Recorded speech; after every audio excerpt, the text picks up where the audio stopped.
Hello students, आज के lecture में हम देखने वाले हैं पीसमील डिस्ट्रीब्यूशन ऑफ कैश इस चैप्टर का आपका नेक्स्ट क्वेश्चन। तो स्टूडेंट्स, इसके पहले लेक्चर में हमने इस चैप्टर का कंसेप्ट कवर किया है, जहां पर हमने इस चैप्टर के सम्स को किस तरह से सॉल्व करना है, क्या क्या स्टेप्स होंगे, वो हमने स्टेप बाय स्टेप एक्सप्लेन किया था। तो अगर आपने कंसेप्ट का लेक्चर नहीं देखा है तो पहले आप वो कंसेप्ट का लेक्चर देख लीजिए, ताकि आपको सम जो है वो और अच्छी तरीके से समझे। कंसेप्ट के लेक्चर का लिंक आपको इस वीडियो के डिस्क्रिप्शन में भी मिल जाएगा। तो आइए शुरू करते हैं अब ये क्वेश्चन। तो स्टूडेंट्स, जैसे कि हमने कहा कि हम लोगों को सम सॉल्व करने के लिए 3 स्टेप्स है, राइट। पहला statement of excess capital, second हम लेते हैं order of liability, and third one is statement of distribution, right. और सबसे पहले स्टेटमेंट ऑफ एक्सेस कैपिटल के लिए आपको पूरा क्वेश्चन रीड करने की ज़रूरत नहीं होती, राइट। हमें क्या ज़रूरत है उसके लिए, कैपिटल, रिजर्व और पार्टनर्स का प्रॉफिट शेयरिंग रेशियो। तो उतनी चीज़ें लेकर पहले हम लोग यहाँ पर इस सम के लिए भी स्टेटमेंट ऑफ एक्सेस कैपिटल पहले बना लेंगे, ठीक है। तो शुरू करते हैं। तो देखिए क्वेश्चन में क्या बोला है, the firm of Pyramidas present you the following balance sheet as on 31 March 2017। यहाँ पर आपको लायबिलिटीज़ और एसेट दिए हुए हैं। लायबिलिटी में अगर आप देखेंगे तो वहाँ पे आपको देखिए क्रेडिटर्स दिया है 74,000, तीनों पार्टनर्स के आपको कैपिटल के अमाउंट्स दिए हुए हैं। एसेट की बात करें तो यहाँ पे आपको कैश इन हैंड दिया है, डेटर्स दिया हुआ है 68,000, स्टॉक इन ट्रेड और मशीनरी का वैल्यू दिया है। इसके अलावा यहाँ पर आप देख पाएंगे करंट अकाउंट दिया हुआ है। तो ये भी हमें स्टेटमेंट ऑफ एक्सेस कैपिटल में क्या होगा, यूज़ होगा, बिकॉज ये करंट अकाउंट जो है वो आपका पार्टनर्स करंट का डेबिट बैलेंस है, ठीक है। सो इसके अलावा हमें कहा है partner shared profit and losses in the ratio 4:3:3। तो कुछ कुछ सम्स में प्रॉफिट शेयरिंग रेशियो आपको ऊपर भी दिया होता है, कभी कभी आपको नीचे भी दिया होगा। तो हम लोगों को जहाँ पर भी इंफॉर्मेशन दिया है वहाँ से लेकर हमें पहले स्टेटमेंट ऑफ एक्सेस कैपिटल बनाना है। तो सबसे पहले मैं स्टेटमेंट ऑफ एक्सेस कैपिटल का फॉर्मेट बना लेता हूँ। सो यहाँ पर हमारा फॉर्मेट है, स्टेटमेंट ऑफ एक्सेस कैपिटल का फॉर्मेट कैसे था हमारा, पर्टिकुलर्स, राइट। उसके बाद फॉर्मूला और हमारे पार्टनर्स के नाम यहाँ पर क्या दिए हुए, पी, आर और एम। तो अकॉर्डिंगली हमने 3 कॉलम बना लिए, ठीक है। अब हमारे स्टेटमेंट ऑफ एक्सेस कैपिटल का फॉर्मेट हर सम के लिए फिक्स होता है, राइट। बट खाली ये जो एडजस्टेड कैपिटल निकालना होता है उसमें हमें देखना है कि सम के अंदर क्या दिया हुआ है। जैसे कि अगर सम में रिजर्व दिया होता है तो हम कैपिटल के साथ रिजर्व को एडजस्ट करते हैं। अब यहाँ पर करंट अकाउंट दिया है तो हम करंट अकाउंट को एडजस्ट करने वाले हैं, ठीक है। तो सबसे पहला स्टेप क्या होता है, यहाँ पर हम लोग लेते हैं प्रॉफिट शेयरिंग रेशियो। तो इस सम में प्रॉफिट शेयरिंग रेशियो कितना दिया था आपको तीनों पार्टनर्स का, 4:3:3। तो वो मैं यहाँ पे लिख देता हूँ 4, 3 और 3, ठीक है। इसके बाद हमको लेना होता है हमेशा कैपिटल बैलेंस। तो तीनों पार्टनर्स के कैपिटल के अमाउंट्स आपको दिए थे 80,000, 60,000 और 54,000। तो वो तीनों मैं ले लेता हूँ यहाँ पे उनके उनके कॉलम में। तो पी का 80,000, आर का हमें दिया था 60,000 और एम का हमें दिया था 54,000। अब इसके बाद हमें यहाँ पे करंट अकाउंट दिया हुआ है। तो स्टूडेंट्स यहाँ पे अब अगर आप देखेंगे तो ये करंट अकाउंट आपको एसेट्स में दिया हुआ है, विच मीन्स कि ये आपका पार्टनर्स का डेबिट बैलेंस है करंट का। अगर यही चीज़ आपको लायबिलिटी में दिया होता तो वो हमारा पार्टनर करंट का क्रेडिट बैलेंस कहा जाता है, ठीक है। और क्रेडिट बैलेंस ये कैपिटल के अंदर क्या होगा, प्लस होगा, बिकॉज वो आपको प्रॉफिट शो करता है और ये आपको लॉसेस शो करता है, तो इसको आपको लेस करना होगा, ठीक है। सो अगर यही चीज़ लायबिलिटी में होती तो हम लोग क्या करते, ऐड करते। बट क्योंकि ये एसेट में दिया हुआ है तो इसीलिए आपको इन्हें कैपिटल में से क्या करना होगा, माइनस करना होगा। बट यहाँ पर भी वो 3 पार्टनर्स का नहीं दिया हुआ है, देखिए 2 ही पार्टनर का दिया हुआ है। तो हम पी के लिए क्या रखेंगे, ब्लैंक रखेंगे, और आर और एम के जो अमाउंट्स दिए हुए वो हम लोग यहाँ पर ले लेते हैं। और यहाँ पर हमें क्या करना है, लेस करना है। सो इसके हिसाब से आपका एडजस्टेड कैपिटल क्या मिलेगा आपको, पी के केस में कोई डेबिट बैलेंस नहीं था तो इसके लिए बैलेंस 80,000 ही रहेगा। आर के केस में 60,000 माइनस 8,000 करेंगे तो आंसर आएगा 52। उसके बाद 54,000 में से 6,000 माइनस करेंगे हम, आंसर आएगा 48,000, ठीक है। सो आई रिपीट, अगर यही करंट बैलेंस आपको लायबिलिटी में दिया होता तो हम यहाँ पे लेस के जगह पे क्या करते, अमाउंट्स को ऐड करते कैपिटल में, ठीक है। जैसे हम लोग रिजर्व होता है तो हम करते हैं, वैसा ही हमें क्रेडिट बैलेंस के लिए भी करना होता। बट यहाँ पर डेबिट बैलेंस दिया था इसीलिए हमने लेस किया। अब एडजस्टेड कैपिटल मिल गया। अब एडजस्टेड कैपिटल के बाद हमारे नॉर्मल स्टेप्स क्या क्या करते हैं हम लोग, unit capital, base capital and proportionate, right. तो यूनिट कैपिटल निकालना है। अभी यूनिट कैपिटल का फॉर्मूला क्या था हमारा, adjusted capital divide by profit sharing ratio, ठीक है ना। सो यहाँ पर अगर आप देखेंगे पी के केस में एडजस्टेड कैपिटल 80,000 डिवाइड बाय 4 करोगे तो ये कितना आ रहा है, यूनिट कैपिटल 20,000 आपको। सेकेंड पी आर के केस में 52,000 डिवाइड बाय 3 करेंगे हम, तो यहाँ पे आंसर आ रहा है आपको 17,333.33 आएगा कैलसी पर। बट आप उसको राउंड ऑफ करके 17,333 लिख रहे हो। सेम वे 48,000 डिवाइड बाय 3 करेंगे तो वो आंसर आ जाएगा आपको 16,000। अब यूनिट कैपिटल में हम क्या करते हैं, तीनों यूनिट कैपिटल में से जो भी छोटा वैल्यू होता है हमेशा उसको हम क्या करते हैं, बेस कैपिटल लेते हैं, राइट। तो यहाँ पर पी, आर और एम के यूनिट कैपिटल में सबसे छोटा कौन सा है, 16,000, तो वो हमारा क्या बनेगा, बेस कैपिटल बनेगा। ठीक है, बेस कैपिटल के बाद हम क्या निकालते हैं, प्रोपोर्शनेट कैपिटल। प्रोपोर्शनेट कैपिटल का फॉर्मूला क्या है हमारा, base capital multiplied by profit sharing ratio of each partner. ठीक है ना। सो 16,000 हमारा बेस कैपिटल था, उसे हम 4 से मल्टीप्लाई करेंगे तो हमें पी का प्रोपोर्शनेट कैपिटल मिलेगा। सो फॉर्मूला लिखा हमने base capital into profit sharing ratio. तो 16,000 इंटू 4 करेंगे तो आंसर आ रहा है 64,000। फिर 16,000 इंटू 3 कर रहे हैं हम तो आंसर आ रहा है 48,000। वापस से एम के लिए भी सेम है रेशियो 3, तो 16,000 इंटू 3 करेंगे तो 48,000 आ जाएगा। अब ये प्रोपोर्शनेट कैपिटल और आपका जो एडजस्टेड कैपिटल था, इन दोनों का आपको डिफरेंस लेना है, तो आपको क्या मिल जाता है, आपका एक्सेस कैपिटल मिल जाएगा। ठीक है, तो अब यहाँ पर अगर आप देखेंगे एक्सेस कैपिटल में, तो एक पी के केस में देखिए एडजस्टेड कैपिटल 80,000 था और प्रोपोर्शनेट कैपिटल 64,000 था, तो 80,000 माइनस 64 करूँगा तो आंसर आ जाता है 16,000।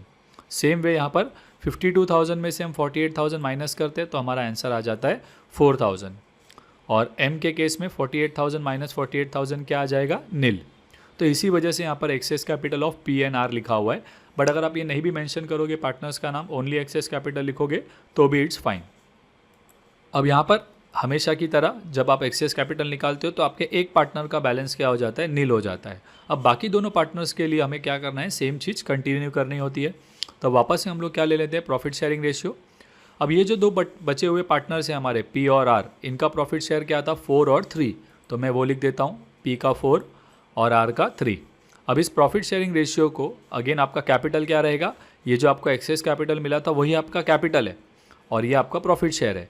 इसके हिसाब से मुझे वापस से यूनिट, बेस और प्रोपोर्शनेट निकालना है। ठीक है, तो पहले हम ले लेते हैं यूनिट कैपिटल।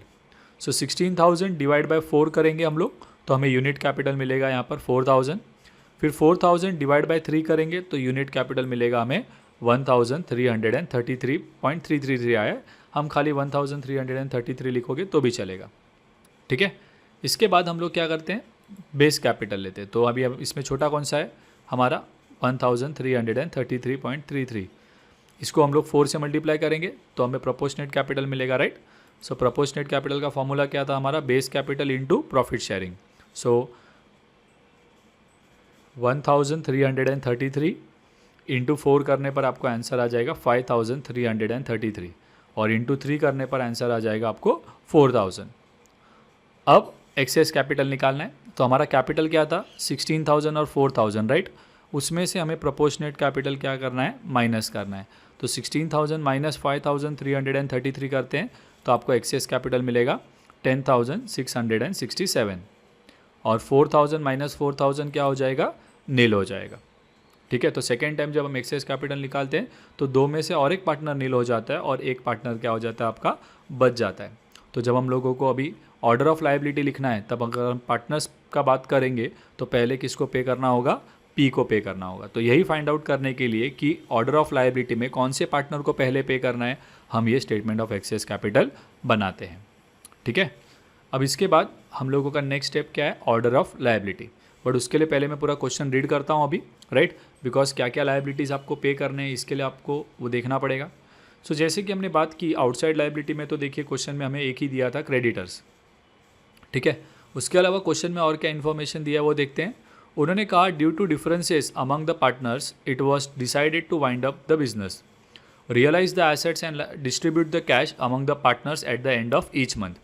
अप्रैल मंथ में उन्होंने कहा कितना पैसा आया, देखिए 30,000 from debtors, 40,000 from sale of stock, मतलब टोटल आपको 70,000 आया है, 30 प्लस 40, लेकिन उसमें साथ ही खर्चा भी हुआ है कितना, 1,000।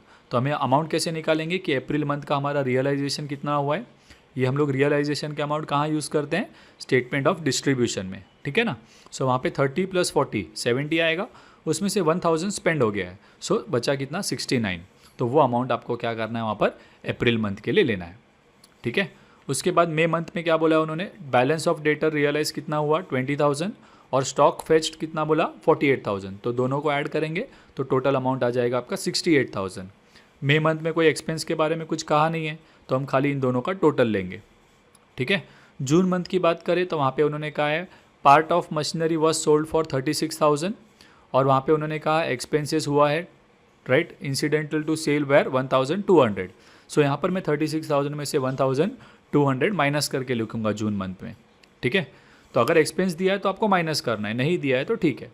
जुलाई मंथ का ध्यान दीजिए यहाँ पे, वहाँ पे उन्होंने कहा है part of machinery valued in the books at 10,000, मतलब हमारे बुक्स में बैलेंस शीट के हिसाब से वो मशीनरी 10,000 का था, लेकिन was taken over by P यानी हमारा partner right in part discharge eight N agreed value of 20,000।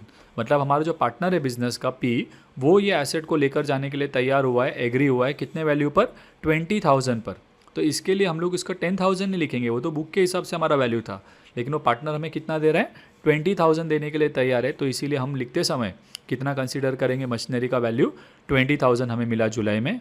और उन्होंने कहा बैलेंस ऑफ मशीनरी और एक था, उसको सोल्ड कितना में किया हमने, 60,000 में।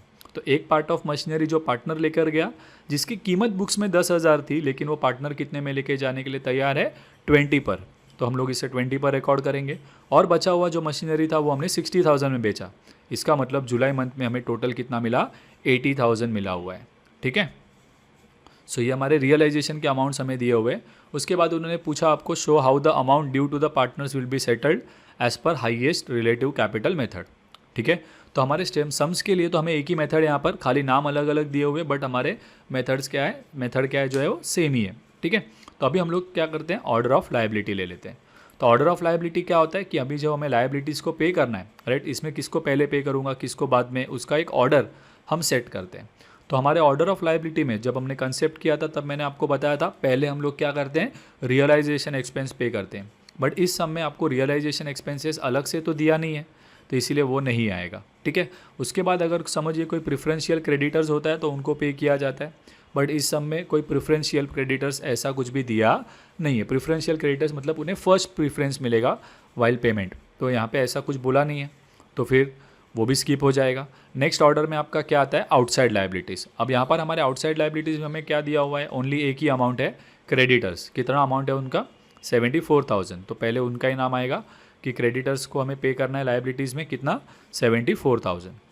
इसके बाद हम लोग क्या करेंगे, और कुछ तो है नहीं आउटसाइड लायबिलिटीज़ के बाद। इसके बाद ऑर्डर ऑफ लायबिलिटी के कंसेप्ट के हिसाब से आउटसाइड लायबिलिटीज़ पे हो जाने के बाद हम पार्टनर का लोन पे करते हैं। बट इस समय कोई पार्टनर हमारे पी आर एम और एम है बराबर, इन तीनों में से किसी का लोन भी दिया हुआ नहीं है, तो वो भी स्किप हो जाएगा। डायरेक्टली आ जाएंगे हम कैपिटल पर। तो पार्टनर्स कैपिटल की अगर हम बात करें तो तीनों पार्टनर्स में से पहले किसको पे करना है, तो वो हमें स्टेटमेंट ऑफ एक्सेस कैपिटल से पता चलता है। तो यहाँ पर लास्ट में किसका नाम है, पी का। इसका मतलब पी को हमें क्या करना है, सबसे पहले उसका 10,667 पे करना है, तो वो लिख देंगे। उसके बाद इसके पहले वाला एक्सेस कैपिटल देखिए, 16,000 और 4,000 था राइट। तो इसमें से 16 में से हमने इसको 10,667 तो दिया, बचा हुआ अमाउंट हमें क्या करना है, पी को देना है। और आर के केस में 4,000 है, हमने इसको पहले कुछ भी नहीं दिया है, तो इसको पूरा 4,000 देंगे। एक ईजी समझाने के लिए मैं आपको क्या कहूँगा कि आप ये पेमेंट हो जाने के बाद पी और आर को पेमेंट करने वाले हो, तो आप कौन सा अमाउंट देखिए, बराबर आपको जो प्रोपोर्शनेट कैपिटल मिला रहेगा वही अमाउंट आप देख सकते हो, ठीक है। सो कंसेप्ट क्या कहता है कि 16,000 था एक्सेस कैपिटल, उसमें से आपने 10,667 पे किया। इसका मतलब पी को आपको कितना देना है, 5,333। और आर का 4,000 एक्सेस कैपिटल था, लेकिन अब तक हमने उसको कुछ भी पे नहीं किया इसके पहले राइट, तो इसको पूरा 4,000 देना है। तो अगर आप दोनों को मिलाएंगे 5,333 और 4,000, तो टोटल अमाउंट हमें दोनों को कितना देना है, 9,334 रुपीज़ राइट, या 33 भी बोल सकते हैं हम, ओके। अब इसके बाद बाकी जो भी बैलेंस बचेगा वो हम तीनों पार्टनर्स को क्या करेंगे, उनके प्रॉफिट शेयरिंग रेशियो यानी कि 4:3:3 में पे करेंगे। तो ये हमारा ऑर्डर ऑफ लायबिलिटी हो जाता है। सो अब आ जाते हैं हम हमारे नेक्स्ट स्टेप पर, जिसका नाम है स्टेटमेंट ऑफ डिस्ट्रीब्यूशन। तो स्टेटमेंट ऑफ डिस्ट्रीब्यूशन के लिए आपको पहले मैं यहाँ पर क्वेश्चन ले लेता हूँ, और ऑर्डर ऑफ लायबिलिटी जो हमने लिखा है वो भी मैं यहाँ पर ले लेता हूँ। अब हमें इस ऑर्डर में जो है वो लायबिलिटीज़ को क्या है, पे करना होगा, ठीक है। तो स्टेटमेंट ऑफ डिस्ट्रीब्यूशन का फॉर्मेट पहले बनाएंगे। तो हमारा फॉर्मेट यहाँ पर फिक्स है। सबसे पहले हम लोग पर्टिकुलर्स राइट, फिर अमाउंट का कॉलम, और हमारे सम्स में जो भी लायबिलिटीज़ है हम उनका कॉलम बनाते हैं। तो यहाँ पर हमारे इसमें आउटसाइड लायबिलिटी में एक ही था क्रेडिटर्स, और हमारे 3 पार्टनर्स के कॉलम आ गए।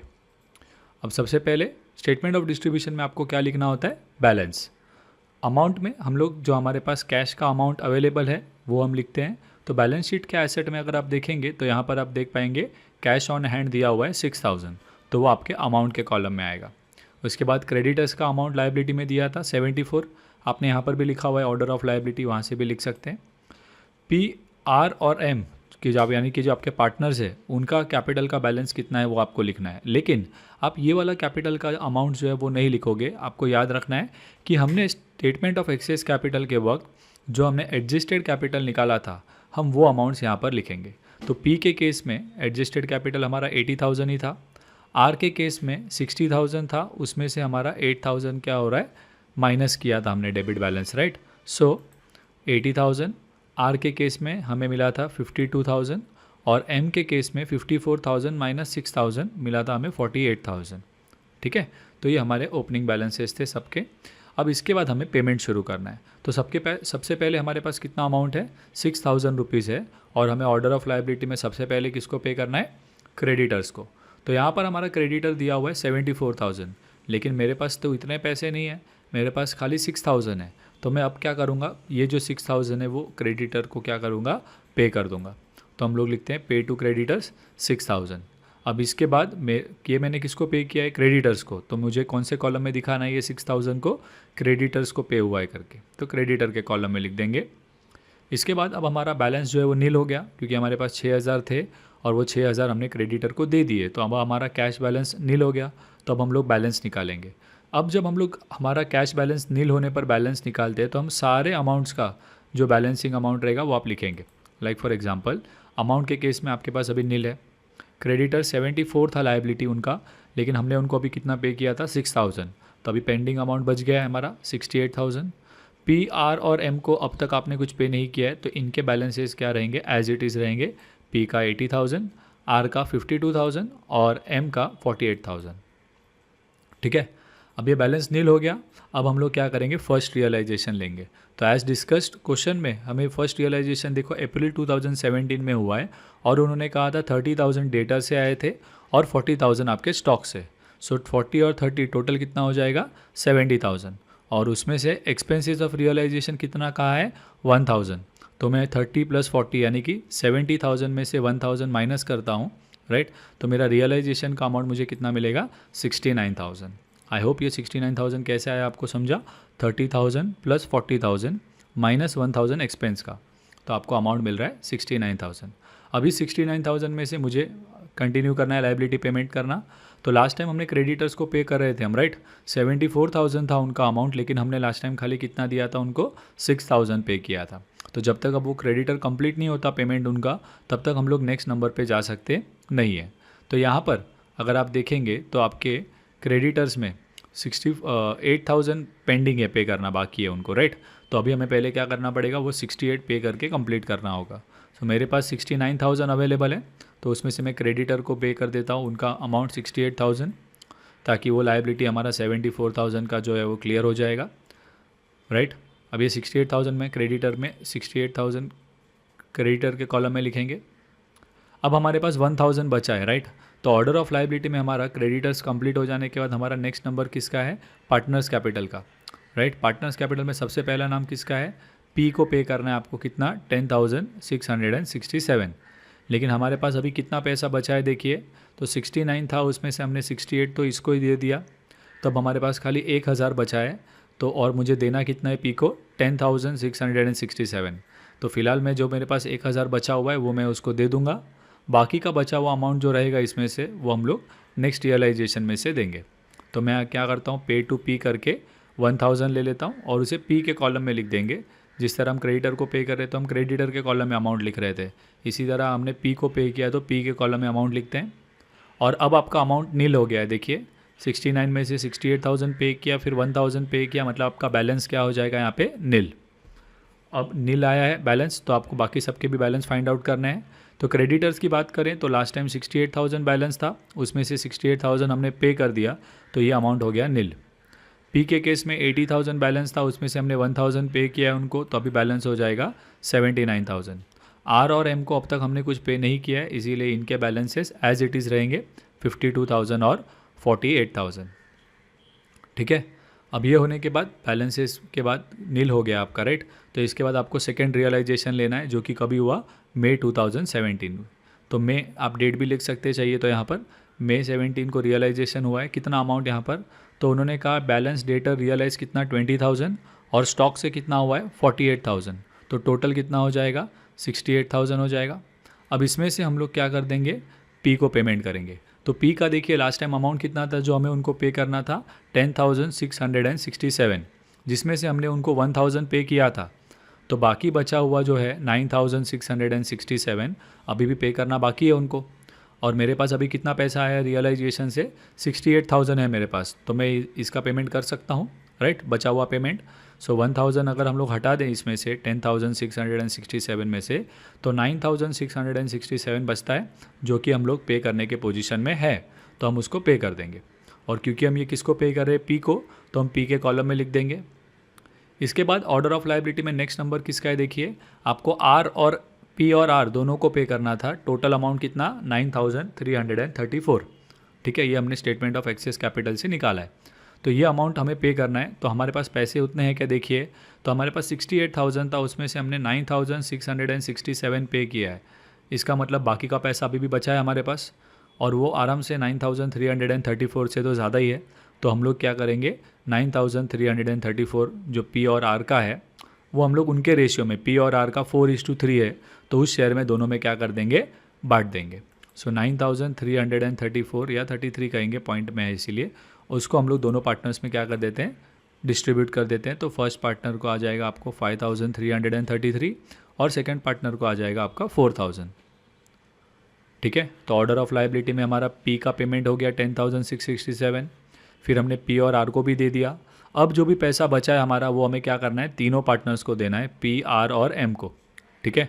सो अभी हम लोग कितना पैसा बच रहा है, तो आप कैलसी पे देखिए माइनस कर लेंगे। 68,000 में से 9,667 माइनस 9,333, ये दोनों माइनस करेंगे आप, तो आपको जो अमाउंट मिलेगा वो आपको क्या करना है, तीनों पार्टनर्स को पे करना है। कितना अमाउंट बचता है, वो होगा आपका 49,000।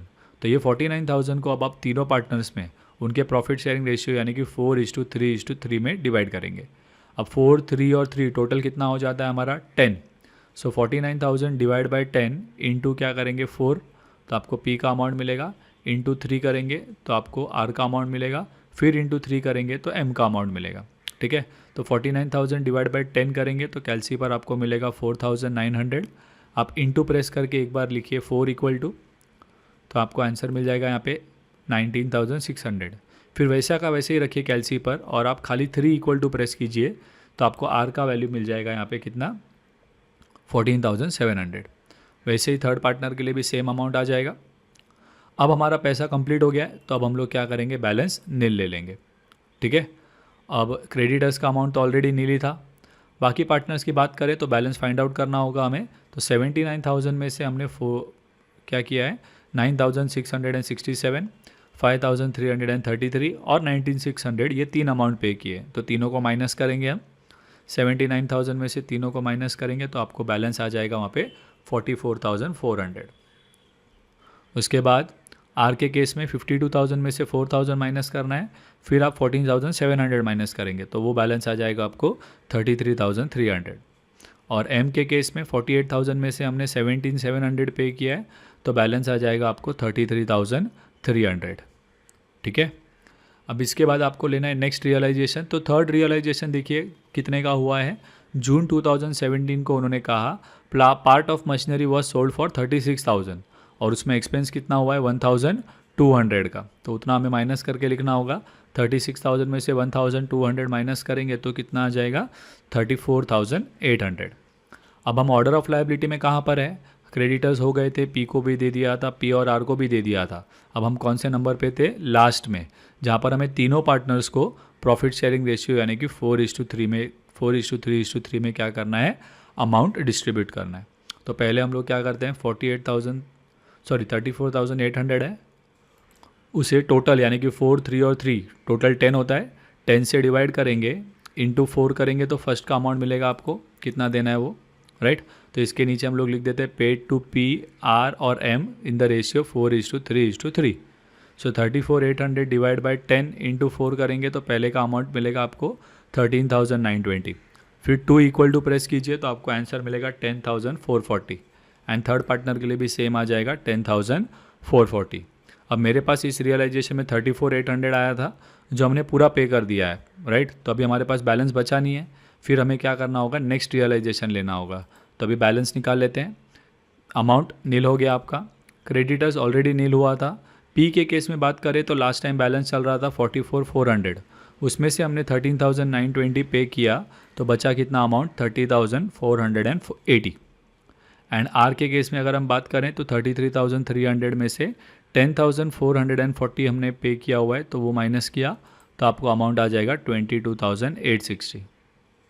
एंड क्रेडिट एम के केस में बात करें तो 33,300 में से हमने क्या किया है, 10,440 पे किया है, तो वो आपको क्या हो जाएगा, अगेन आपका बैलेंस आ जाएगा। अब इसके बाद आपको नेक्स्ट रियलाइजेशन लेना है, that is your last realization.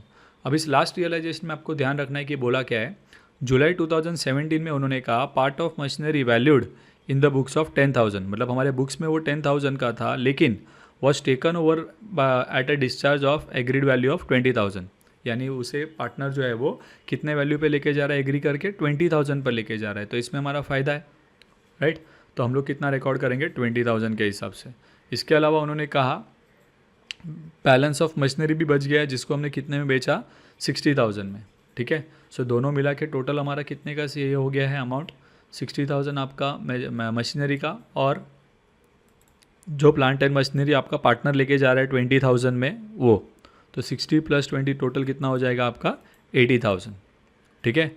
अब ऑर्डर ऑफ लाइबिलिटी में हम अगेन कहाँ पर है, लास्ट नंबर पे ही, यानी जो भी बैलेंस बचा है वो हमें तीनों पार्टनर्स में क्या करना होगा, पे करना होगा, ठीक है। तो 80,000 डिवाइड बाय क्या करेंगे हम लोग, 1:1:1 इक्वली अगर आप बोलेंगे तो आप रेशियो कैसे निकालोगे, सॉरी 80,000 है आपका, तो आपको रेशियो में नहीं, आपको profit sharing ratio that is 4:3:3 में क्या करना है, डिस्ट्रीब्यूट करना है। तो 80,000 पे करना है हमको, तो यहाँ पे लिख रहे हैं पे टू एम आर और पी, कितना 80। अब 80,000 को आपको 3 पार्ट करना है इन द रेशियो 4:3:3, तो 80,000 डिवाइडेड बाय 10 इंटू 4 फिर इंटू 3 और फिर इंटू 3, तो आपको 3 अमाउंट मिलेंगे, 32,000, 24,000 और 24,000, ओके।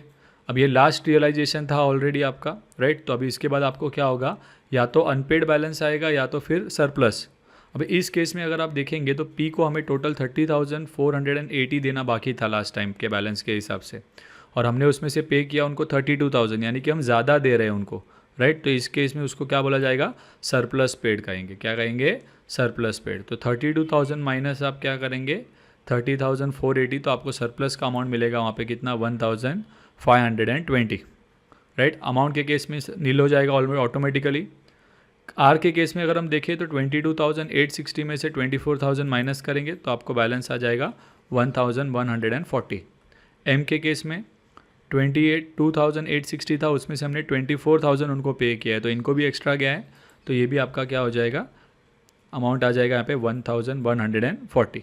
तो ये अमाउंट हमें क्या मिला, सरप्लस पेड। अगर आप नॉर्मली माइनस करके आंसर मिलता है तो वो हमारा बैलेंस होता है, लेकिन यहाँ पे आप देख पाएंगे छोटे नंबर में से बड़ा नंबर माइनस हो रहा है, यानी कि नेगेटिव में आया है। इसका मतलब क्या हो रहा है, पैसा बच गया है बिजनेस में, और ये बचा हुआ सरप्लस पैसा क्या किया जाएगा, पार्टनर्स को पे किया जाएगा, ठीक है। सो यहाँ पर हमारा ये जो सम है वो कंप्लीट हो जाता है। सो स्टूडेंट्स, अब आप हमारे व्हाट्सएप ब्रॉडकास्ट ग्रुप को भी ज्वाइन कर सकते हैं for free notes, assignment and all the latest updates related to exams. To join the free WhatsApp group आपको जो है आपका नाम, क्लास और आपका लोकेशन का नाम इस व्हाट्सएप नंबर पर सेंड करना है and you will be added to the WhatsApp broadcast. तो अगर आपको हमारे ये लेक्चर्स पसंद आते हैं तो हमारे वीडियोज़ को लाइक और कमेंट करें और इन्हें अपने फ्रेंड्स के साथ शेयर करना ना भूलें।